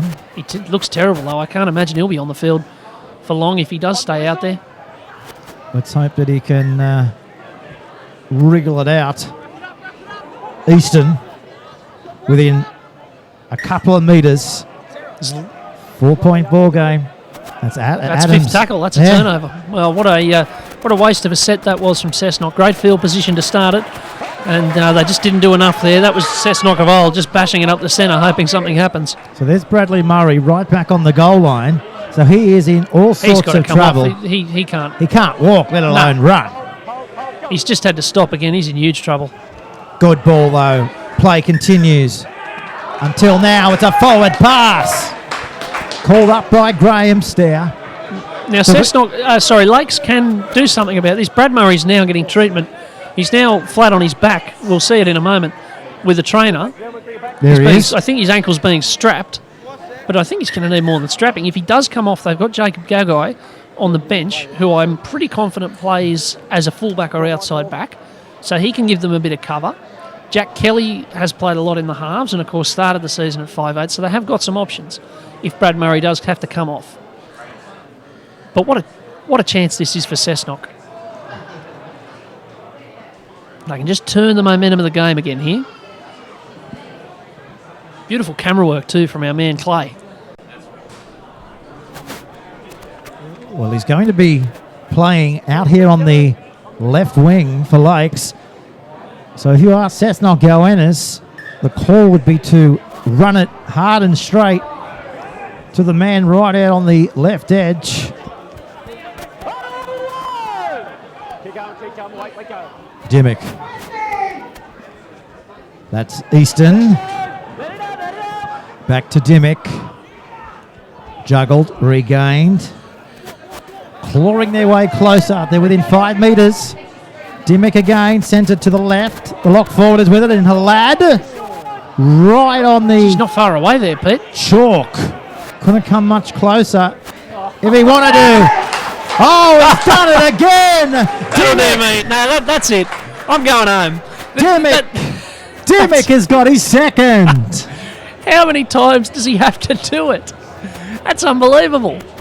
I'm 50 yards away and I could see that was going to happen. I mean, it was the same story again. They get a big forward, bash it up the middle, get as close as they can, and then he throws the biggest dummy you've ever seen in your life and dives over. I reckon that would be... I haven't seen every Cessnock game this year, but I reckon he scored 7 or 8 tries this year, and most of them have been like that. There goes Halad. He almost scored himself when he turned around. Now, there's 5 of them there. Surely one of them says, watch the dummy half. Whew, there he goes, bang. Easy as you like. It's a simple game, rugby league, isn't it? Cessnock are going to be in front here in a minute. Well, he makes it look simple, Morgan.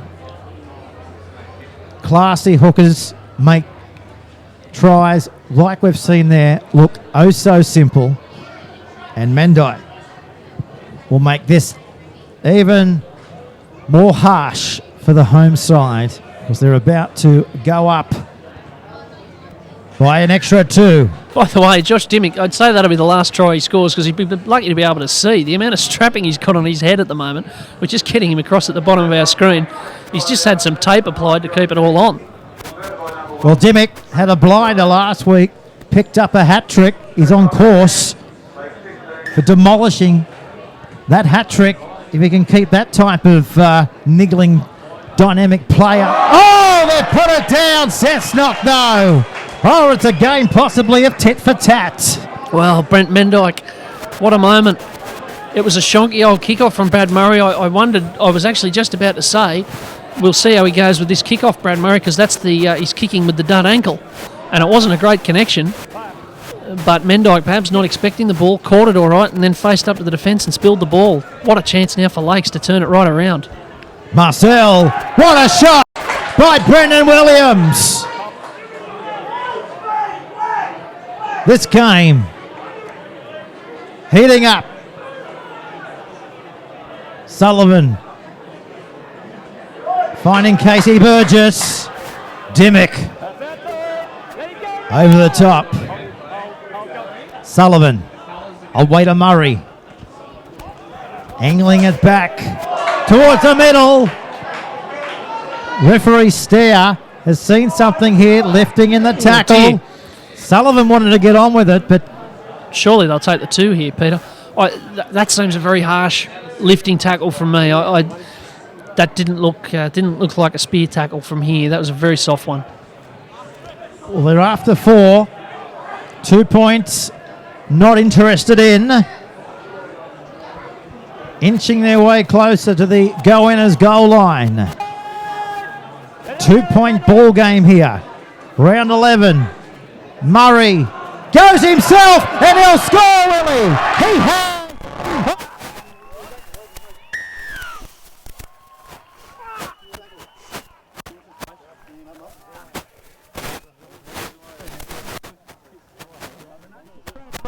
Not only does he score a try, he does it by throwing on a heap of right foot steps. That's incredible. I mean, he looked like if he was a horse, you'd have shot him. It was all over. He had to come off. And look at him now. I mean, he's crocked. And yet 5 yards out from the line, he finds a couple of steps and some fleet-footedness and gets over for the try. I'd be surprised if he takes the kick at goal.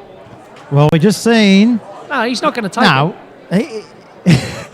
That's unbelievable. You want him out the back with a firing squad. Well, I was putting the curtain up. It was all over. Look at this. Bang. Look at this. Step, prop, weave, stepping bob, off that gone. right ankle that's taped high heaven. That's unbelievable. And he's left the Cessnock go-winners going, well, why did I even bother? If there's not some recriminations behind the line from the Cessnock defenders, they've just let a bloke with 1.5 legs go over for a try. There's going to be some serious questions, I think, from the coach if that's the difference in the game. The 1.5 leg bandit. Wow. You don't need 2 legs to score tries in the Newcastle Rugby League. We'll give you the tip, especially if your name is Brad Murray. 1 leg wonder. I think both coaches have got a few questions to ask their players at the end of this game. how Josh Dimmick scored 2 tries with identical dummies from a yard out would be the first one, and how Brad Murray got through there, I'll never know. So we're back.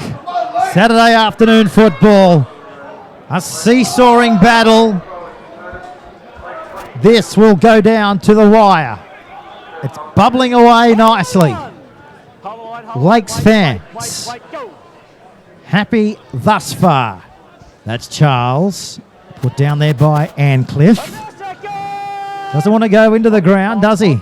Ancliffe, of course, there was assisted by Orchard. Back to Chris Adams' brother.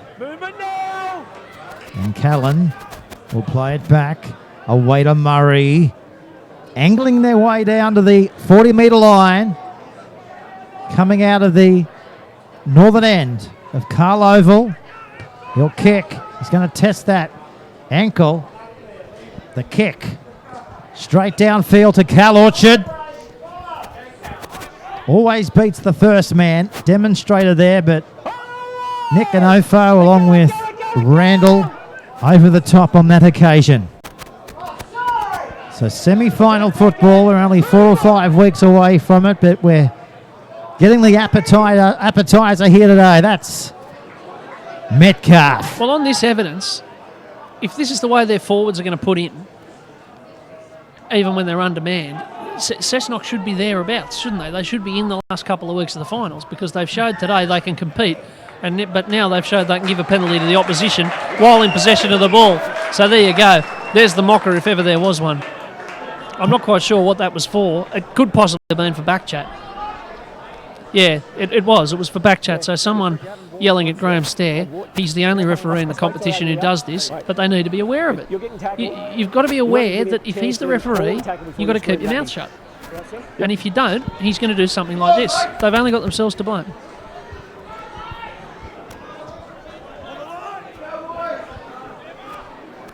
If you take a lot of those silly penalties, dumb penalties, I think you'd find out of the game. Doesn't matter what club it is. You know, it'll be a much tighter affair without the whistle being blown at every opportunity for those types of silly penalties. So this is Sullivan. Comes out to the back door. Finds Murray. That's Josh Charles. He comes back on the inside. Tackled there by Halad. So 21 metres away. Lakes up by 4. Comes back to the right-hand side. Juggled by Hodgetts. He's through. He's coming down to Mendyke. And Pine wraps him up. The Seagulls surging their way forward. Randall being pushed there by Gagai from behind in 17. Last tackle now. Sullivan. He's got Gagai on the right, but he goes the left. Finds Murray. They're up quickly on him. Now he'll kick. He's looking for Charles. Charles goes up, but Charles can't come down with it. But this time the referee has given a penalty to the home side anyway, right on the Cessnock goal line. So they need to ask the question, Cessnock. That's exactly what they're trying to get, is the interpretation there from Stair. But Murray's just going to bang it in the touch to go forward. Think about it, Pete. When Cessnock scored over there, they hit the front. The halfback from the opposition, who's the gun player, was crocked. They looked like they were a huge chance of going on to win. They fumbled a kick-off, given a penalty away in possession of the ball for backchat, and now they could be 10 points behind. Marsh held up in the tackle. Back to Sullivan. He goes himself and he'll score! What a try by Jay Sullivan! The 5/8 crashes his way over. 26-18. Well, we're going to need a truckload of Valium to this ground because Dan Smales will be raging. He will be furious. I mean, they had the game. It was there for them. They got all these players out, and yet they found this effort and kept themselves in it. And then they have just self-sabotaged in the last few minutes. They have imploded. It's incredible. And here, look at the gap. I mean, they just didn't have enough men that side of the play the ball. And if Sullivan didn't score, he would have drawn the man and thrown a pass and put someone over. And sure enough, they're going to be 10 points behind and 1,000,000 to 1. So we're back to the live shot. But a nice try, a crafty try, a 5/8 try You know, a lot of 5/8 these days, they don't back their own ability. They don't back their own strength and courage and commitment. But Jay Sullivan, he ticked the 3 boxes in order. Here's the kick. It's a beauty. So the Seagulls. We haven't heard the siren of the Seagulls short lately, but we might hear it in a moment or two. 26-18. It's up in, it's all, as you say, Cessnock, their own worst enemy so far in this second half. It's a real shame for them, It's a real shame. They should be disappointed because they've put in such a great effort today. They've been tremendous. They've had all these things, all this chaos around the club, all these problems, the players out of position and all this. And yet, they come out and find this big effort for 55 minutes and then make a couple of preventable mistakes and the game is probably past them now, So 10-point margin. Whilst there's time on the board, anything's possible, but they somehow need to get it away from the team that's in the attacking opportunity just short of halfway, and that's the Seagulls. They're lifting. You can see it. The crowd excited. They were quiet pretty much in the first half, but now Murray kicking with his left foot that time.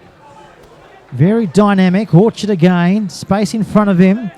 He can't there's kick no off. crack. No, he can't. Oh! Yeah, that's a spear tackle. Might be a crack, That will but be a spear penalty. tackle. Yeah, that was a pretty bad one. Incredible, isn't it? Brad Murray, he's not well enough to kick off that right boot, but he was well enough to prop on it, step off it, weave, go, score under the posts. Incredible. And then banging the ball downfield off his left foot.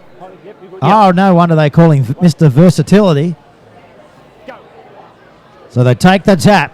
Barber runs straight into Hodgetts. Back through the middle they come again. The 18 is with it. That's the New Zealander in Metcalf. He's got speed for a big fella. He's got agility. He's got gusto. He's got a good palm in him. And he's still going. What a run. What a run. 2 metres out from the line. Uh-oh. Penalty. 10. He's put him in the bin. Professional foul. I think it might be Brad Murray. Bradley Murray's been sent to the sin bin for 10 minutes. It'll take him half an hour to get off the field. I hope you haven't got anywhere to go after this. There he is. What a match he's having. He's putting his body on the line. He knew he had to there. Well, he put himself in the ruck. I mean, the Cessnock did have the roll on, and they had the super dummy half Josh Dimmick there ready to go over for his hat trick. So I suppose I can see why he did it. But again, turning point in the game. There's still 20 minutes to go here. Keep saying it. Whilst there's life, there's hope. Been a good contest, this. Tough, brutal, and a slog. 10-point ball game. They're down to 12 in the defensive structure. The Watch the Seagulls. dummy half. Dimmick's after his hat trick. Dimmick's after his hat trick. Watch the dummy half because the dynamic hooker's got his hat trick. Comedy gold. Comedy gold. Bingo. It couldn't happen 3 times, Pete. It couldn't. How does it happen? He got a hat trick last week, diving over from dummy half. He already got 2 today. He's on fire. How does it happen? He's a Cessnock man. He's a Cessnock man. But what are the defenders doing? Well, they're in Gaga land. That's incredible. They're in Gaga land. Just incredible. But it all came about. Never mind. I mean, great work from Josh Dimmick to have the front to try it again and to succeed. But the run from Dan Metcalf. Yeah. A couple of plays before that led to the penalty and the sin binning. He got the ball 40 metres out, off the back fence, and just said, "You're not stopping me." Bang, bang. He bumped off about 4 or 5 tacklers and ended up a yard out from the line. That was an inspiring run and lifted the whole side when the game could have got away from them. And now they're 4 points behind and back in it. Back in it with Bradley Murray in the bin. What we'll do, we're just going to go and estimate from the official time clock how long we've got to go here. Morgan's just heading across to the timekeeper. 15 minutes remaining in the match. And that is spot on. Our Bar TV clock So we're in for a game. We've seen a fantastic catch there by Pine. It's had everything today, hasn't it? Been a great game. This last 15 minutes could be a real grandstand finish. Whoever's doing the highlights tonight, make sure there's at least 20 minutes on the timeline. This game has had the bumps, it's had the tries, it's had the moments, it's had everything. That's the halfway line. 4-point ball game here. Lakes just in front. But look at this tremendous run coming from Halad. Last tackle now for Cessnock. Back to Dimmick. Look for the kick. Metcalf pops it through. They've done well, the Seagulls out there. Gulmia goes down, collects it and picks it up before he's been rattled by Barber. Wily kick there from Sean Metcalf, and Gulmia did wonderfully just to pick it up off his laces. That's a great piece of skill, and very important that Lakes keep the ball here and just settle. Cessnock got the big mo happening there. They made 70 metres off the kick-off. So this is they just need a steadying influence here, Lakes. Unfortunately, their main steadying influence is in the sin bin for about another 6 minutes. And we've also got to mention that they're without their winger in Matt Craig here today too, the Seagulls. That's D6. Josh Dimmick has just flattened someone. Absolutely belted them. It seemed perfectly legal. But I'm not quite sure who it is. It might be Jay Sullivan, I think, the 5'8". I don't know if we can pick it up on the replay or not, but he passed the ball and then got absolutely clattered, and he still hasn't got up.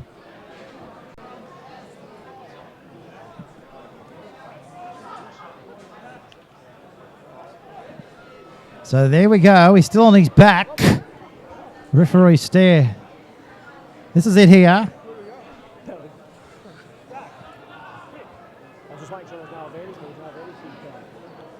Whack, that'll be it.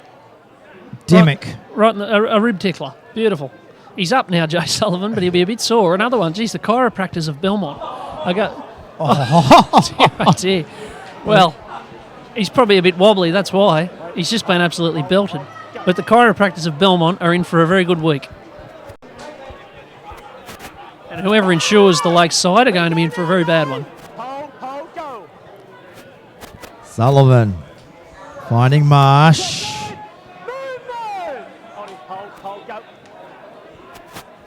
Now to Boss. Out the back door. Randall! Randall's under the post! What a try by Randall! He stood him up and Stair blows his whistle. Oh, it could be over now. Yeah, I'd have thought so. Once you start conceding points to a side with 12 men, it's hard to find a way back. And it just opened up. Cessnock probably a little bit leggy now. Only 12 minutes to go in the game. They've thrown a lot at Lakes today, but they just couldn't quite find the effort there. And, good bit of class. I mean, it was a lovely ball. And Randall ran a good line under the posts. Hard way back now. It's Jacob Gagai, actually, who threw it, who is very easy to spot because he looks exactly like his brother. Well, Chris Pine, there he is there in jersey 2. Just left wondering what went past him at 150 miles per hour. Yeah, not much he could have done about it. Just opened up the Cessnock front line there.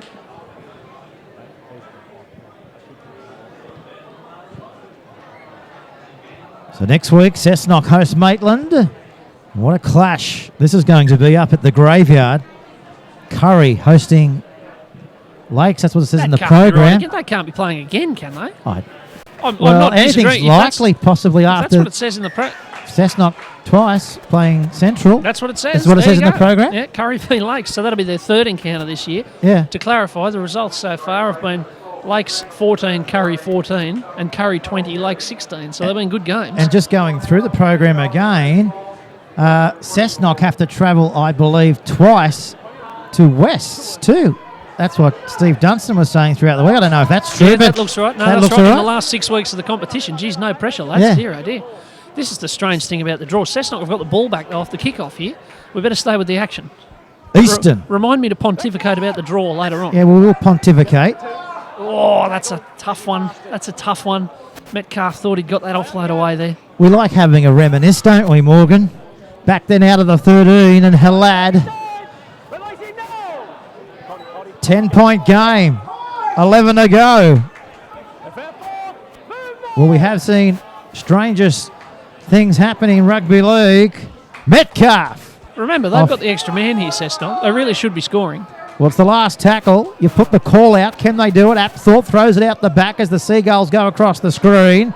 And now the human variety come away with it right on their own goal line. And the mummies in there in Joshy Dimmick. Well, probably a symptom of having your first line halfback and 5'8" not in the side. That probably explains what happened there. I mean, last tackle against 12 men, you'd think you'd want to get it, you'd want to use as much of the field as you could and make it the use of that advantage, but in the end they just gave it to a forward to bash up close to the line, and that might be it for them today. It's going to be hard now in this last 10 minutes. On that draw, Peter, this is the trouble with this system of having 16 games. There's no rhyme or reason to it. So Cessnock have got to play West 3 times, whereas Lakes have got to play Curry 3 times. Curry, obviously, a weaker side than Wests. So it's quite unfair, I think, and really makes it very hard for the ladder to reflect the strength of the teams. You're going to have these if Cessnock and Wests are equal on points at the end of the season, that could make a real difference, you know, who they actually played in the last few weeks. And in the middle of all that, we've got a bye, which will cease play for a weekend coming up as well, heading into the semi-finals. But one might suggest a lot better than the 2015 draw, which was stop-start nearly every week. Well, I've got high hopes for the 2017 draw. I tell you what they should do, Pete. There's 8 teams. They should all play each other twice, and then at the end of that, the top 4 should play each other once to sort out the top 4 positions, and the bottom 4 should play each other once to sort out the last finals place. Keeping their original points from the season so far, and then playing off again with a split table. Well, I know Matt Harris 17 games. Watches this telecast. He might be taking those thoughts on board. Mendai puts in the kick downfield, and Gulmere sees it drop over the dead ball line. Because what that would do, Pete, Do they have a suggestion box in at the Newcastle Rugby League? I'll certainly fill this out if that's the case. But what that would do, it'd give you 3 extra games, not 2, right? That's the first thing. But it would mean that the teams that you played 3 times were about equal in strength to you, and there would be some sort of like rhyme or reason to it, right? You wouldn't just have these random games affecting the outlook of the table. So there would effectively be 2 league tables by the end, a top 4 and a bottom 4. Yeah, take your point. And those last few weeks would suddenly become really interesting because they'd be playing off for finals places.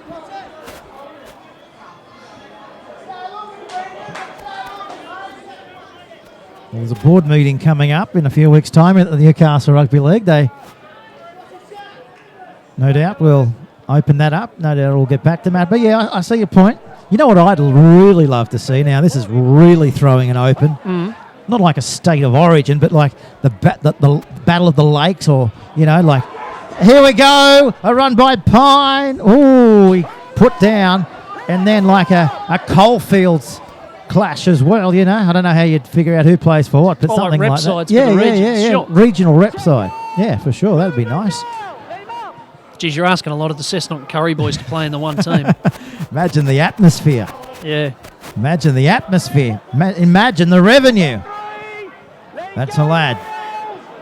Never given up on a nearly beaten side here today.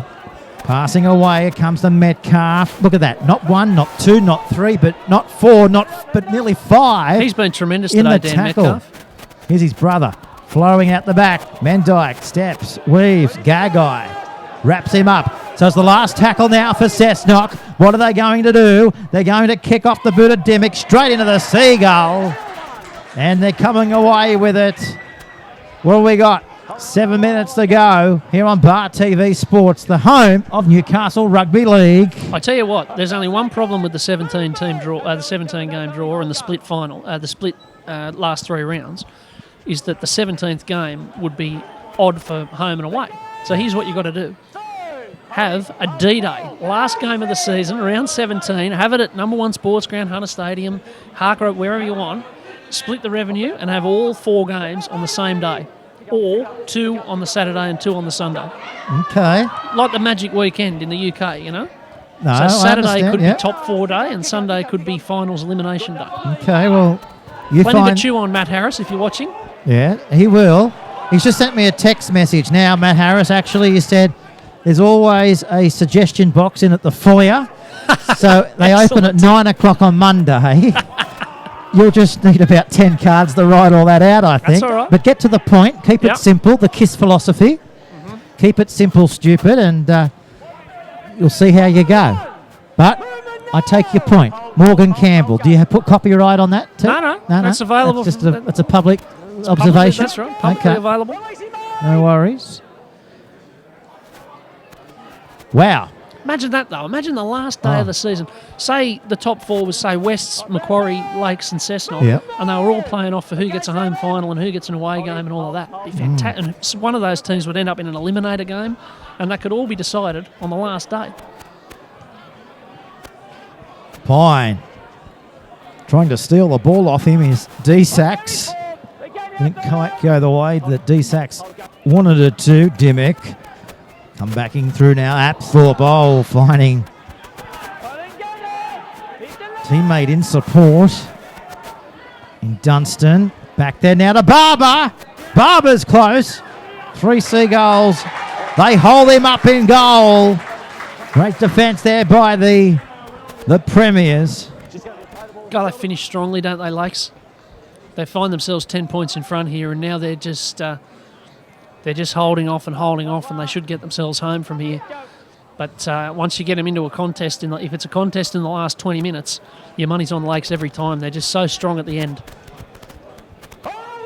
While you're sort of touching the creativity of your creativity, one might say. Sure.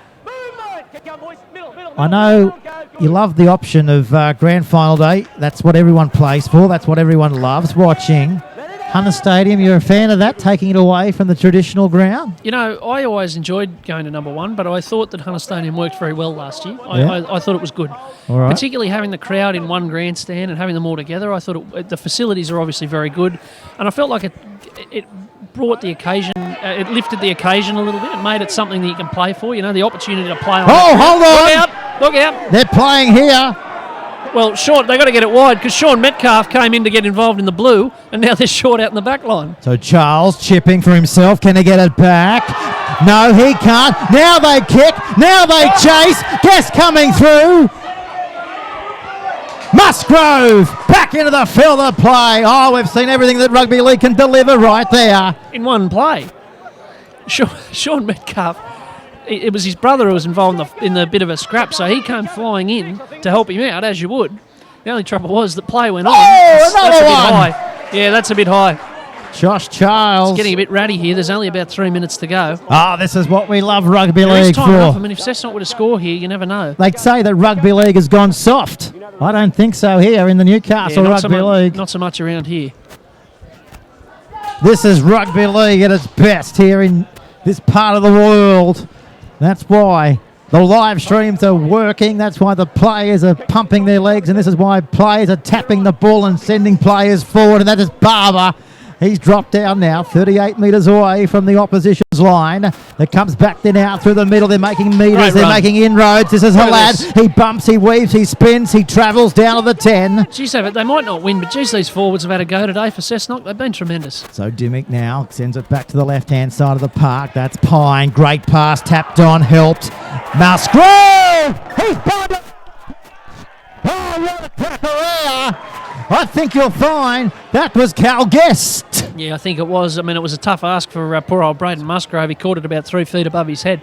Again, though, a bit of a symptom of Cessnock's difficulty today. I mean, Chris Pine's not a natural fullback. He doesn't play a lot there, and so you're asking a lot of him to be able to come into the side and start throwing cutout passes to wingers up in the line. You know, he would usually be on the end of that ball. So that's been the trouble for them today. They just haven't quite been able to finish as well close to the line because they haven't had their normal men in the positions. The things they work on at training, they haven't been able to do. I really like call time off because he's kicked the ball away. And they're doing bend it on the whistle. So Murray's back out there after spending 10 minutes in the sin bin in the second half. That's Hayes being collared by Metcalf. A few jokes exchanged in that tackle there between the two big fellas. Metcalf, his brother, in that tackle. That's Josh Charles. What can he do? Loves space, loves to throw it. Demonstrated again there from Goulmia. Inching their way close to touch. Orchard drops off. In trouble, the fullback.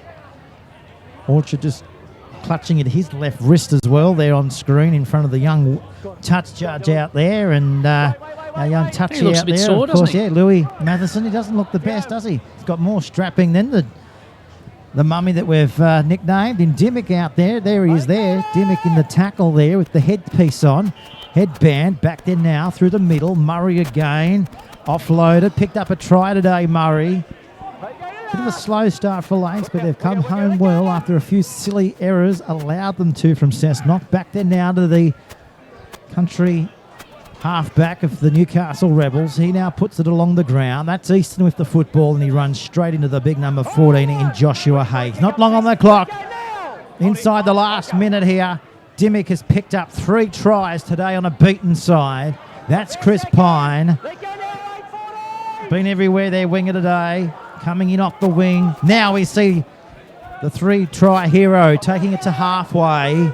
That's the 3rd tackle here for the Cessnock Goannas.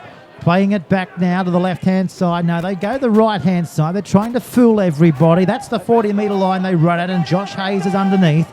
They'll play the ball back as Hodgetts gets off. Comes back there now to Dimmick. He sends it away to the right-hand side. Good offloading ability. The siren goes in the background. And that's all she's wrote for round 11 of the Newcastle Tooheys Cup.